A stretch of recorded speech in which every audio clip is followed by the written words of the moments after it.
Anaty lisy mpifidianana no amafisin'ny fivoriam-ben'ny mpiandraikitra foibe FJKM ihany koa izany. Ny FJKM dia nanao antso ary no amafisiny ny fivorian'ny mpiandraikitra foibe FJKM ny vory farany teo ny amin'ny hitaomana ny kristianina ary mivoaka malagasy rehetra mba ho vahoaka tompon'andraikitra eo anoloan'ny fifidianana izay hatrehina ankehitriny ka handeha hanamarina ny narina ao anatin'ny lisy mpifidianana.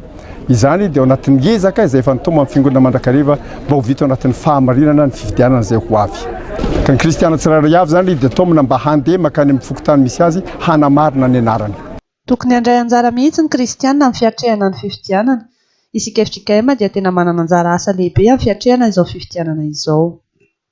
Afantatsika fa nisy ny fivoriana izay natao teny amin'ny fofikiriny amin'ny hoe tokony handray anjara ny kristianina manoloana an'izao raharam-pirenena zao dia indrindra ny fifidianana ary araky ny hafany teo moa dia hoe mandraisa anjara ianareo any amin'ny isan'ambaratoga izay misy ianareo na eny amin'ny fokotany na eny amin'ny commune na any amin'ny région ahafahanareo mandray anjara amin'ny fanaraha-maso an'izao fifidianana zao dia heverina fa hafatra mafonja tsy ho an'ny kristianina FJKM ihany iny fa ho an'ny kristianina ihany koa atao anatin'ny FFKM ka tokony handray anjara mihitsy ny kristianina amin'izao fiatrehana fifidianana izao. Izandray moa zany andrasantsika itsika zany zao no mifanafatra ho amin'izany satria manana anjara andraikitra lehibe itsika FJKM ao anatin'izao fiatrehana ny fifidianana izao. Nandritra ny fanokafana ny faha 50 taona ny mpampianatra sekoly Alahady natao tany Moramanga no nanambarana izany.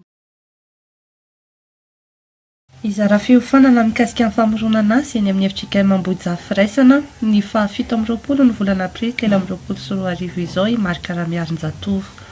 Arao ny fanazavana entin'ny pastora Jona Ranaivo mikasika izany. Vita tokoa moa zany ny rahana tamin'ny PDG marika Ramiarinjatovo satria moa